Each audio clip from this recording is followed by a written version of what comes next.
Hola, muy buenos días, muy buenas tardes, muy buenas noches. Dependiendo de la hora en la que está usted mirando este contenido, nosotros le mandamos un cordial saludo, deseando que el Señor le esté bendiciendo de una forma muy especial. Bienvenido sea usted a esta lección, es la número 10 del curso de la Escuela de Desarrollo Cristiano en la modalidad online o en línea, el libro de Jueces, el libro de Ruth. De hecho, en esta lección, que es la 10, estamos por concluir con el libro de Jueces. Dios mediante, en las 2 lecciones que nos restan, estaremos estudiando, analizando las enseñanzas que el Señor nos da a través del libro de Ruth. Así que una vez más, bienvenido. Deseamos de todo corazón que este tiempo sea de bendición para usted, para su familia, para su iglesia. Así que vamos a orar, vamos a pedirle al Señor su dirección. Gracias, Padre, te damos porque nos has permitido llegar hasta este momento, hasta esta instancia en la que estamos concluyendo con este libro tan preciado de tu palabra, el libro de los Jueces, en donde hemos visto repetidas veces cómo es que tu pueblo, Señor, al cual elegiste para venir y encarnarte y así morir por nosotros, darnos vida eterna, cómo es que en este libro, Señor, vemos que tu pueblo te desobedeció de formas terribles y de manera constante. Ayúdanos a entender esto lejos de un afán de juzgarle, sino de entender la posición en la que nos encontramos como seres humanos. Aún hablando de tu iglesia, Señor, nosotros somos vulnerables a caer, Señor, en un ambiente de tentación. Por eso, Padre, te agradecemos por las enseñanzas que podemos hallar en tu palabra y sobre todo ver cómo tu fidelidad, tu amor, tu perdón se mantuvieron, Señor, frente a ti en ese propósito bendito de darnos vida eterna. Gracias, Señor, en el nombre de Cristo Jesús. Amén. Bien, pues ahí está el título de esta lección. Dice inhumanidad humana. Es un concepto no fácil de entender, porque cómo podríamos hablar del concepto humano quitándole justamente ese factor, el factor humano. Es una propuesta que hace el autor del libro en el que nos estamos apoyando, pero que de alguna forma solamente hasta que vemos de qué se trata nos daremos cuenta de que incluso podría estarse quedando corto este título.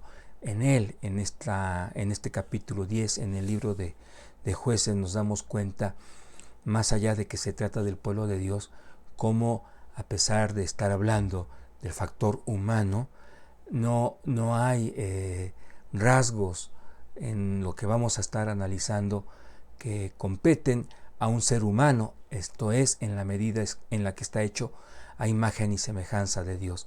Vemos en el pueblo, en el hombre, en el pueblo de Dios, en los hombres, rasgos, nosotros decimos comúnmente inhumanos. Pero bueno, usted se dará cuenta de que ni siquiera animalitos llegaron a niveles tan deplorables, tan profundos de maldad como lo vamos a estar analizando. Realmente se trata de una lección, esta lo notificamos, difícil de asumir por los niveles de maldad que se desarrollan. Incluso, si me permite hacerle la recomendación, si hubiera algún pequeñito cerca de usted o hubiera pequeños con ustedes que están tomando esta lección, hablaría tal vez de unos 10 años para abajo, sí sería la recomendación de nuestra parte que pues pudieran estar tal vez en otra actividad o viendo este contenido, filtrando la información justamente con la asesoría que usted le pueda dar, ¿sí? Entonces vamos a tomar en cuenta que se tratan de los últimos capítulos del libro de Jueces, que es el 19, el 20 y el 21. Lo que vamos a estar aquí relatando tiene su fundamento bíblico en estos 3 capítulos, 19, 20 y el 21. Entonces, por eso es que tenemos capítulo 19, versículo 1 al 21, capítulo 21, en su versículo 25. Entonces vamos avanzando y comentando. De hecho, como en la lección previa, aquí el énfasis va a estar en la lectura de la Biblia y la vamos a ir comentando, la vamos a ir explicando. En la última parte sí va a haber una especie de explicación parafraseada de lo último en esta lección, pero esencialmente estaremos leyendo y relatando lo que aprendemos en este capítulo 19. Versículo 1 y 2, vamos a leer primero esta parte. En aquellos días, y vea cómo la palabra del Señor subraya lo que hemos estado escuchando frecuentemente en Jueces. Cuando no había rey en Israel, hubo un levita que moraba como forastero en la parte más remota del monte de Efraín, el cual había tomado para sí mujer concubina de Belén de Judá. Cuando no había rey en Israel es una expresión más que informativa, aunque obviamente sí lo esclarece. Es una frase que está planteada para ubicarnos que era un pueblo que vivía en un completo desorden. Ahora, esta situación del concubinato no es como en nuestros días. Sí se trataba de una situación no formal como un matrimonio tal cual, bien estructurado, oficial, pero tampoco estaríamos hablando de que se trataba de la amante o una amante. Las concubinas venían siendo, vamos a decirlo de esta forma, como esposas de segunda categoría, esto es, no con las mismas responsabilidades y más aún no con los mismos derechos. Entonces, que una esposa, digamos, tal cual. Entonces, este levita, del cual no tenemos el nombre en este relato, dice que vivía como forastero en la parte más lejana del monte de Efraín. No entendemos con lo que la Biblia nos da el por qué, pero era una persona que estaba aislada, estaba fuera, digamos, de ese entorno religioso levita, el cual había tomado para sí mujer concubina. ¿De dónde? De Belén de Judá. ¿Cómo se conocieron? Bueno, tampoco hay detalle en ello. El caso es que terminaron juntos en esta atmósfera, en este panorama. El versículo 2 dice, y su concubina le fue infiel. Nótese la gravedad de esto, considerando que, aunque no era una esposa oficial, sí había un acuerdo en el que ella estaba comprometida a respetar, en este caso a levita, pero le fue infiel y se fue de él a casa de su padre. Ojo, no se fue con el amante o con quien cometió la infidelidad. La infidelidad, sin duda hubo ahí un conflicto al él haberse enterado y ella se aleja, de alguna forma podríamos decir, huye de su responsabilidad y va a la casa de su padre. ¿A dónde es esto? En Belén de Judá. Y estuvo allí o allá durante 4 meses, la tercera parte de un año.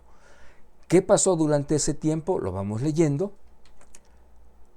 Dice el versículo 3. Aquí está. Y se levantó su marido y la siguió. Obviamente no atrás de ella. Es decir, se fue hacia donde él sabía podía encontrarla. Y vea usted el propósito o el objetivo para el cual lo hace o por el cual lo hace. Dice, para hablarle amorosamente y hacerla volver. Esto es, 4 meses fueron suficientes para que este hombre pues la perdonara. Y con todo y que no había un compromiso de su parte para buscar un restablecimiento de la relación, una reconciliación como tal, él lo desea y dice que de una forma amorosa le habla para convencerla y que regrese. De una forma amorosa le habla. ¿Por qué subrayo esto? Lo vamos a ver más adelante. Pero el caso es que, como haya sido, tal vez no de una manera tan profunda, tal vez no pensando mucho en las consecuencias, esto es un tanto superficial, pero la perdona al grado de decir voy por ella. No sé, extrañando que tal vez una vida cotidiana, las conversaciones que reinaban cuando estaban juntos. El caso es que la busca. Y a estas alturas del relato, y para no adelantarnos tanto, diremos, no en un amor maduro ni profundo. Usted se dará cuenta de inmediato el por qué lo decimos conforme vamos avanzando. Por eso dice, para hablarle amorosamente y hacerla volver. Y llevaba consigo un criado y un par de asnos. Y ella le hizo entrar en la casa de su padre. Esto es, cuando ya llegó a Belén, esta mujer, esta concubina, le dice, mira, quiero que hables con mi papá. O sea, me estás diciendo que regrese, que me has perdonado, pero platica con mi padre. Versículo 4. Y viéndole el padre de la joven, salió a recibirle gozoso. No sabemos durante estos 4 meses el papá de esta mujer en qué estado emocional, psicológico la vio, que cuando se dio cuenta de esta posibilidad de que se regresara con este levita, pues se emocionó. Dice que le recibió con gozo y le detuvo su suegro, o sea, él detuvo al levita, el padre de la joven, y quedó en su casa 3 días. Bueno, finalmente fueron 5, comiendo y bebiendo y alojándose allí. Comiendo y bebiendo es una expresión que debemos entender como en una convivencia plena, relajada, armoniosa. Por eso la Biblia no usa, digamos, conceptos técnicos, comió y durmió. Cuando dice comiendo y bebiendo, está hablando de la forma en la que comían y era, insisto, de una manera alegre, relajada, digamos, ya libre de rencores, de reproches, en una atmósfera total de reconciliación.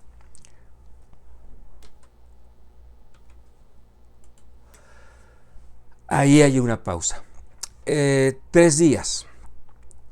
Después este levita dice, bueno, ya es hora de regresarnos. El papá le dice, no, espérense un día más. De acuerdo, acepta este hombre, este levita. Al siguiente dice, ya me voy, quédate otra vez. Total que el levita dice, mira, tú me estás rogando que me quede un día más, un día más, un día más. De todas formas me tengo que ir, que sea este ya el momento. El padre accede. No sabemos a ciencia cierta si el papá temía una represalia por parte de levita y buscaba de alguna manera el estar seguro de que ya todo había sido apaciguado, es decir, ya todo había quedado en el olvido. El caso es que ya se pudo regresar este levita, con su criado está, obvio está, pero sobre todo ya con su concubina, con su mujer, diríamos, y con los 2 asnos, los 2 animalitos. Hay una travesía dentro de la cual de repente se ve la opción de alojarse en Jebús, pero dice este levita, no, con los jebuseos yo no quiero nada, son de alguna forma nuestros enemigos, sigamos adelante, le dice al criado. Versículo 14, pasando pues, caminaron y se les puso el sol junto a Gabaá, que era de Benjamín. Aquí este levita dice, bueno, ya se trata de un territorio familiar, esto es, al menos se trata de una tribu de mi pueblo. Versículo 15, y se apartaron del camino para entrar a pasar allí la noche en Gabaá. Y entrando, se sentaron en la plaza de la ciudad, porque no hubo quien los acogiese en casa para pasar la noche. Consideremos que es un momento, es una época, una etapa en la que no había hoteles, no había mesones, dicho en palabras de aquel entonces. ¿Qué sucede? Entonces que ellos tuvieron que colocarse, digamos, como en el zócalo de una ciudad para ver quién, al mirarlos, era movido a misericordia para poderles dar alojamiento en sus casas. Estuvieron ahí por un buen tiempo, obviamente la Biblia no lo especifica, pero fue de manera significativa, tanto que la Biblia lo menciona. Versículo 16, y he aquí un hombre viejo, un anciano, que venía de su trabajo del campo al anochecer, el cual era del monte de Efraín, y moraba como forastero en Gabaá. Esto es, era del pueblo, pero no de esa tribu. Por eso aquí se aclara, pero los moradores de aquel lugar eran hijos de Benjamín. Hasta ahí creo todo está siendo nítido. Vamos avanzando un poco más. El versículo 20. Y el hombre anciano dijo, paz sea contigo. Esta respuesta es a raíz de que el levita le dice, ante la pregunta del anciano, ¿qué hacen aquí? ¿De dónde vienen? ¿Qué está pasando? ¿Hacia dónde van? El levita le dice, mira, es de paso, si tú nos das alojamiento en tu casa, de verdad va a ser lo menos que puedas tener como molestia, porque nosotros traemos los suministros para nuestros animalitos, incluso para nosotros mismos. Nada más sería el que ya no tengamos la necesidad de seguir recorriendo zonas desérticas en donde hay asaltantes y en donde hay también fieras, ¿no? Animales salvajes. Y este anciano entonces, versículo 20, responde, paz sea contigo, tu necesidad toda quede solamente a mi cargo. O sea, dice, no, yo voy a hacerme cargo de tu alimentación, de la agüita, hasta para tus animalitos, con tal que no pases la noche en la plaza. El versículo 21, y los trajo a su casa, y dio de comer a sus asnos, y se lavaron los pies, y comieron y bebieron. Va de nuevo la expresión, comieron y bebieron. Esto es, y cuéntame, ustedes, ¿qué tiempo estuvieron allá? ¿Y desde cuándo se conocen? Una atmósfera cordial. También queda subrayada con esta otra expresión, se lavaron los pies. O sea, este anciano, con toda su precaria situación, porque lo era, les hizo sentir en casa. Se sintieron cómodos, se sintieron a gusto, se sintieron bienvenidos. Pero, oh desgracia, y aquí es en donde nosotros decimos tenemos que ir con cuidado al mencionarlo, al pensarlo incluso, y al analizarlo. Pero cuando estaban gozosos, he aquí que los hombres de aquella ciudad, hombres perversos, rodearon la casa, golpeando a la puerta. No tocando, o sea, no es, si por ahí nos escuchan, les decimos que queremos, no, fue de manera violenta. Obviamente el responsable, el anciano, dueño de la casa, es el que pregunta qué pasa, de qué se trata esto.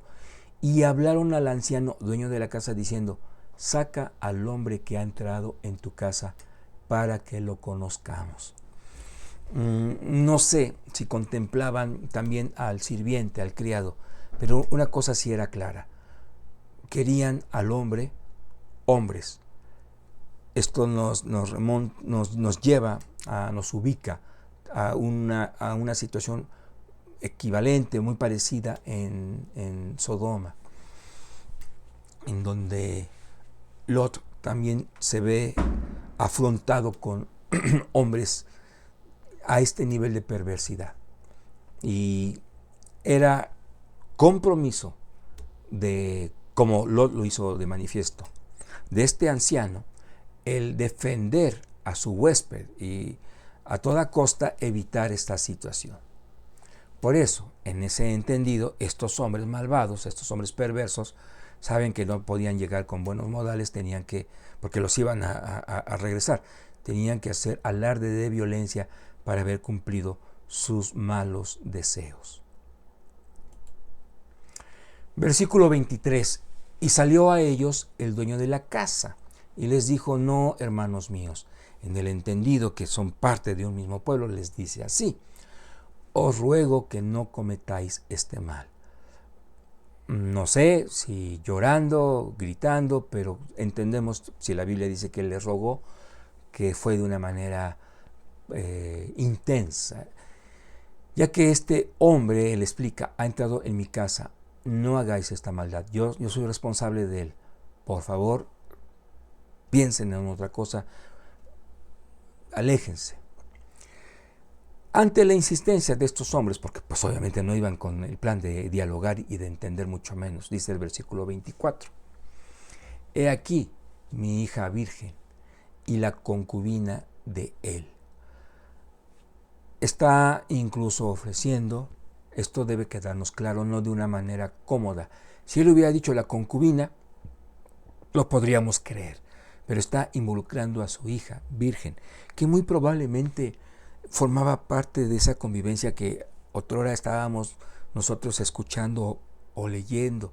Estaban tan a gusto y obviamente estas dos mujeres también disfrutando de esa situación.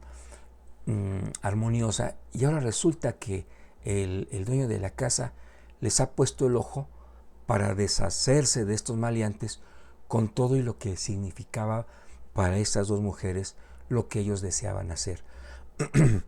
Hay que considerar o tener en cuenta lo siguiente. Dado el nivel de perversidad de estos hombres, una mujer no les era algo grato, no era algo con lo que ellos podrían darse, discúlpenme la expresión, por bien servidos y evitar su perversidad, hacerla a un lado, evitar que fuera con un hombre. No, o sea, ellos lo veían, sino como un castigo, sí como un premio de consolación. O sea, no era algo que ellos dijeran, wow, qué honorable de tu parte. No les era algo que aplaudieran. Entonces, vamos leyendo, dice el 24, he aquí mi hija virgen y la concubina de él, yo os las sacaré ahora, humilladlas y haced con ellas como os parezca. Entonces, doy todo este contexto para que podamos tratar de entender al menos esto de humillarlas. O sea, yo sé que ustedes no van a quedar contentos con esto. Va a haber en ustedes cierto resentimiento. Desquítenlo con estas mujeres. Hagan con ellas como les parezca. Y no hagáis a este hombre cosa tan infame. Lo que hubieran hecho con este levita hubiera sido infame, y lo que hubieran hecho con estas mujeres no hubiera sido infame. Esa es una pregunta que queda, digamos, en el escritorio. Y la respuesta es: las dos son infamias. Pero entendamos en el aspecto de este hombre, qué es lo que él trataba de hacer. Y trataba de que no un mal fuera traspasado tal cual a otra persona, en este caso hasta a su hija. La deshonra para el levita, él trataba de evitarla a toda costa. Entonces ofrece a estas dos mujeres para que ese coraje que quedaría en ellos fuera desbordado. La furia, el enojo, no el deseo sexual tal cual, lo inspiraba un hombre. Le digo, esta historia, por eso creo, se lee y quisiera uno que fuera rápido, pero se trata de analizar, por eso el título de la lección, a qué niveles tan bajos puede llegar la humanidad. Aquí estamos hablando de Gabaítas, o sea, de la tribu de Benjamín. Sigo leyendo, dice el versículo 25, mas aquellos hombres no le quisieron oír, por lo que estoy comentando, mis hermanos, porque ellos no lo veían como un premio o como un cambio de sabor. No, lo estaban viendo como mira, desquita tu enojo con esto, pero te estoy suplicando, no toques a mi huésped. Mas aquellos hombres no le quisieron oír, por lo que tomando aquel hombre a su concubina, la sacó en desesperación y entraron a ella. Creo es más que gráfico. Y abusaron de ella toda la noche hasta la mañana. Y la dejaron cuando apuntaba el alba. Quédenos claro que no fue en la búsqueda de un placer, sino en una acción de desquite, de rabia, de resentimiento. Versículo 26. Y cuando ya amanecía, vino la mujer y cayó delante de la puerta de la casa de aquel hombre, del anciano, donde su señor estaba, hasta que fue de día. Cuando amanecía, y dice al final, hasta que fue de día. O sea, fue un espacio al menos de 3 horas que este cuerpo agonizante estuvo en la puerta. Tremendo. Versículo 27. Y se levantó por la mañana su señor, si me disculpa la expresión, pero para poderlo hacer más o menos gráfico, decimos como la fresca mañana. Él habiendo quedado libre de esa amenaza, pudo dormir tranquilamente, porque dice, se levantó por la mañana. No estuvo desvelándose. y abrió las puertas de la casa y salió para seguir su camino. O sea, las abrió con un propósito. Me voy para mi casa. No es voy a buscar a mi concubina. Salió para seguir su camino. Y claro está que se la encuentra, ¿no? Y dice, y aquí la mujer, su concubina, estaba tendida delante de la puerta de la casa con las manos sobre el umbral. Se ve que esta mujer se arrastró. Y terrible, ¿no? El cuadro. Pues más terrible lo que dice el 28. Él le dijo, levántate y vámonos. Vea usted la indolencia de este corazón. Por eso yo le decía, le habló amorosamente, o sea, usó un lenguaje amoroso, no que de verdad hubiera amor en ese hombre, porque cualquiera se dolería de lo que sucedió aquella madrugada previa, y él le dice, párate que nos vamos. Pero ella no respondió, obviamente. Entonces la levantó el varón y echándola sobre su asno, se levantó y se fue a su lugar. Y llegando a su casa, como la palabra del Señor dice que no se levantó, podemos considerar que ya había fallecido. Aunque no haya sido así, en el camino sin duda sucedió. De tal manera que a este hombre ya se le hizo más fácil la siguiente etapa, en la que manifiesta una indolencia plena, ya no, digamos, a cuestiones espirituales y o para con Dios, sino, digamos, humanamente, ni siquiera un rasgo. Dice, y llegando a su casa, tomó un cuchillo y echó mano de su concubina. O sea, lo utilizó para lo que estamos leyendo. Dice, y la partió por sus huesos en 12 partes. Ya sabe para dónde vamos si es que no conoce la historia. En 12 partes secciona a este cuerpo para lo que viene después. Y la envió por todo el territorio de Israel. 12 partes para cada una de las tribus de Israel. El versículo 30.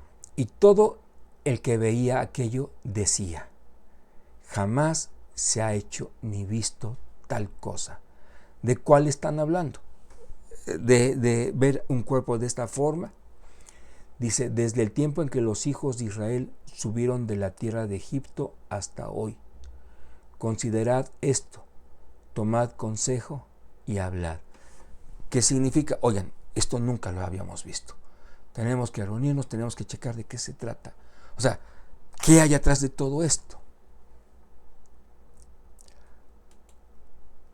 Perdón, me regreso tantito. Por eso, mis hermanos, es de recapacitar y de reflexionar. ¿Será que estamos viviendo niveles de maldad más altos que antes? ¿O solo algunos elementos de carácter de estructura social en su momento han regulado?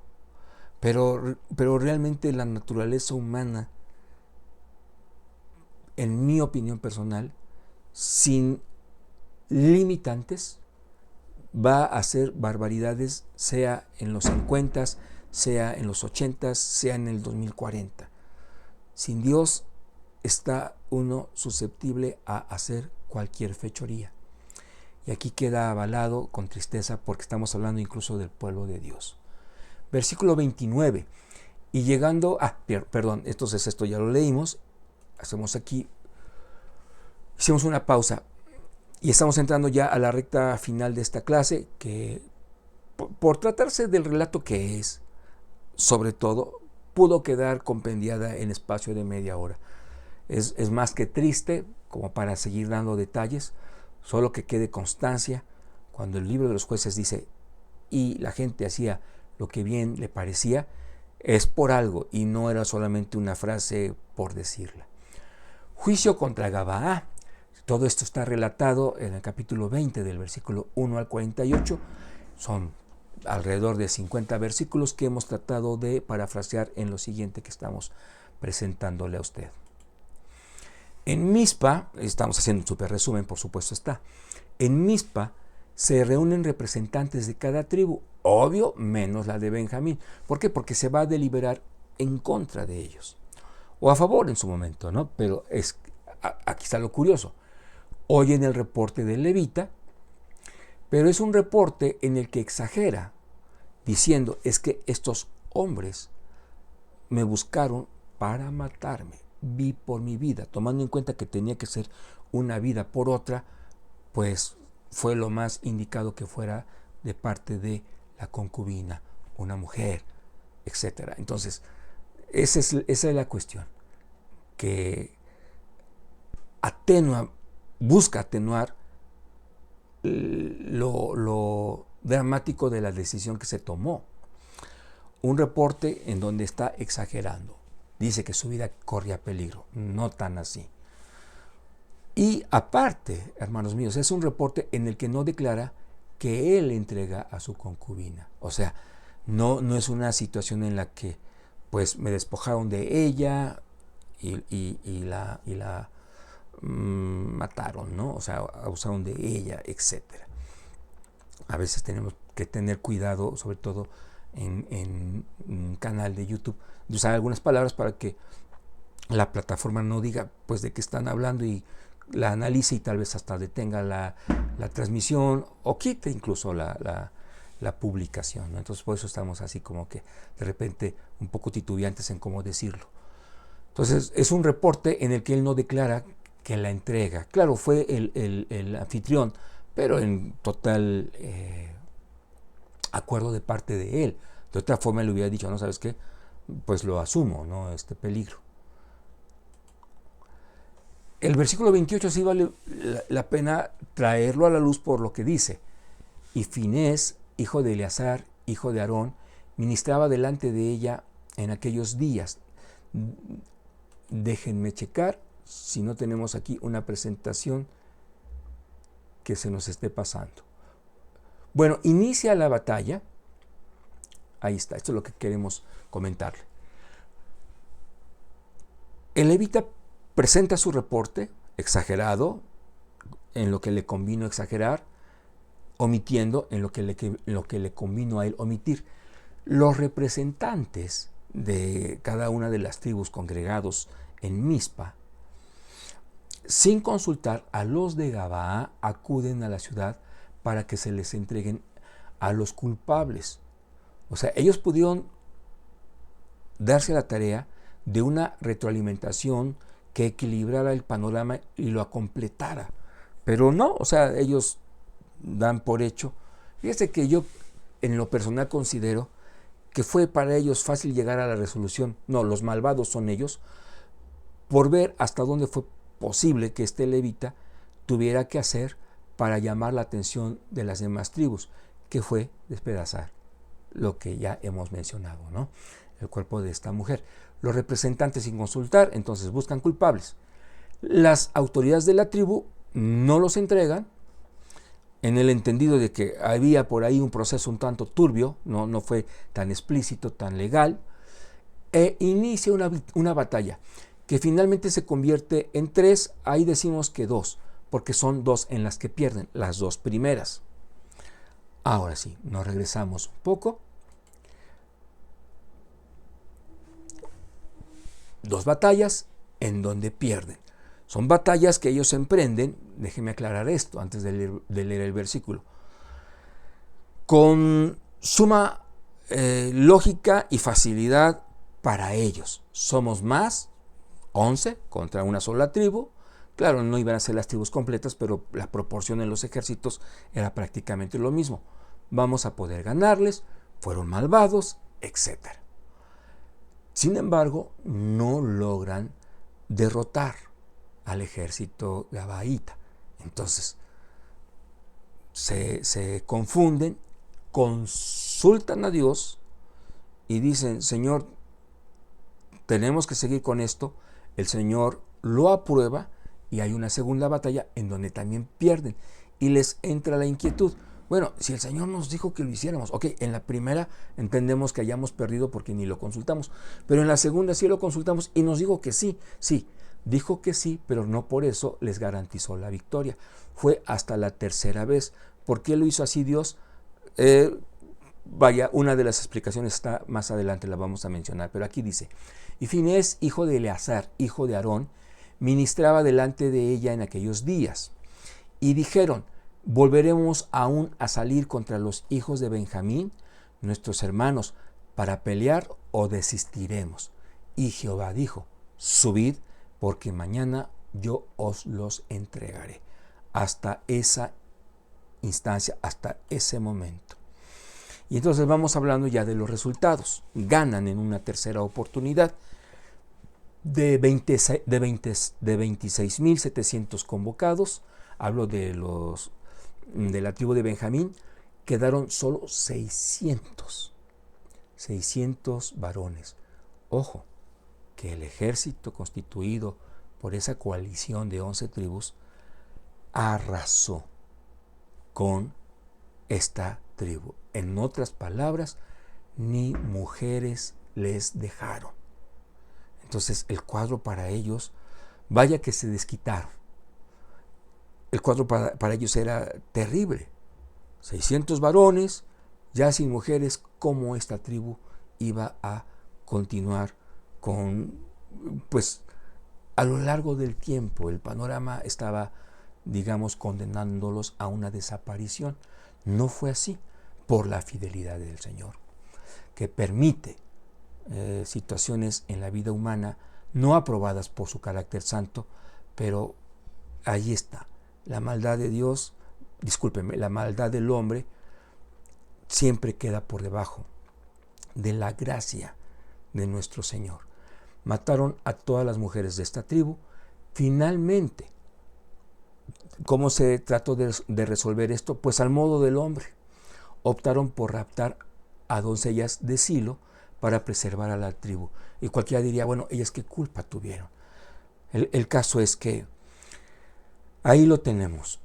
Un panorama tétrico, terrible, en donde todo lo que usted acaba de leer, de escuchar, de compartir con nosotros, tiene un común denominador, hecho a espaldas de Dios. En el momento en el que las tribus acuden al Señor para un seguimos o no seguimos y muestran cierta dependencia, cierto temor, no santo, sino ¿qué vamos a hacer? Vamos a perder 3, 4, 5 veces más, mejor le preguntamos a Dios.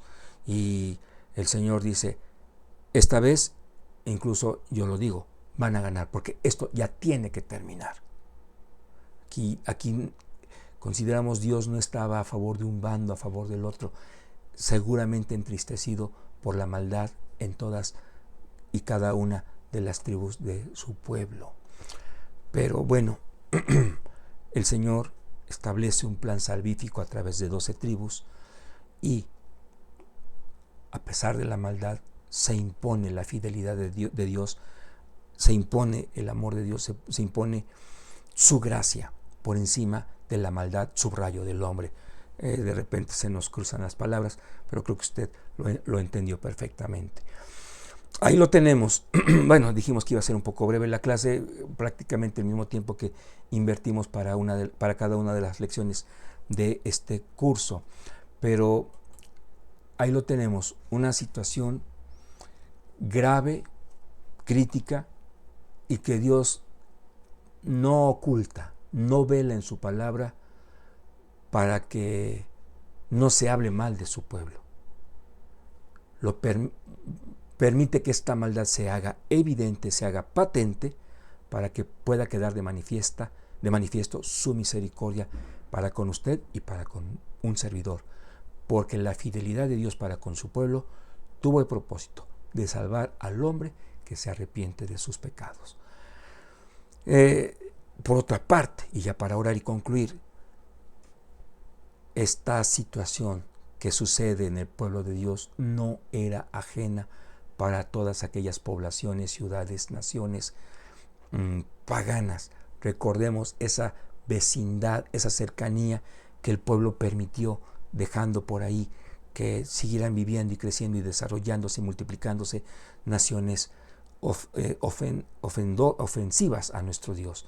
Entonces, esto era material para que todos ellos se burlaran de el pueblo de Dios y por ende también de Dios. Pero dice el Señor, no, o sea, de mí nadie se burla. Y vemos cómo se establece justicia de Dios para con los de casa, para con su pueblo y en su momento para con sus enemigos francos, los abiertamente enemigos de Dios. Entonces, que una de nuestras conclusiones al menos sea: terrible es caer en manos de nuestro Señor, que es un Dios vivo, un Dios verdadero, un Dios justo, un Dios que odia el pecado. Entonces, esto tan terrible que pasó a su pueblo, a nadie se le desea, y no me refiero a las consecuencias solamente, sino al paso previo, que no nos deslicemos a niveles tan trágicos de maldad como lo hemos podido ver, y que, bueno, en el libro de los Jueces queda hasta con detalle. Se termina el relato de Jueces en donde decimos: Señor, cuánta necesidad hay del ser humano de depender de ti. Esta situación, y con eso terminamos, se tradujo en la constitución de reyes, pero el pueblo siguió pecando. Necesitamos que nuestro rey, es decir, que al que le hagamos caravana, obediencia, pleitesía, sea Cristo, para entonces hablar de otro panorama en la vida humana. Gracias, Señor, por la oportunidad que nos has dado de reflexionar en estas historias trágicas, tristes, dramáticas en tu pueblo, y que sin duda, Señor, entristecieron tu corazón. Y gracias, Señor, porque a tu iglesia también la contemplas con esa misericordia. Ayúdanos, Señor, a comprender que siendo tus hijos tenemos un compromiso de amor contigo, movido por esa gratitud de haber sido redimidos por la sangre bendita de Cristo Jesús. Ayúdanos a no olvidarnos de este gran amor que tú tienes para con nosotros, y que sea nuestro impulso para todo y cada una de las cosas que hagamos. Te lo agradecemos y pedimos en el nombre de Cristo Jesús. Amén. Mil gracias por su compañía en esta clase número 10. Deseamos que sea lo mismo para la número 11, que podamos contar con su participación. Un fuerte abrazo. El Señor le bendiga de una forma muy, muy especial. Hasta pronto.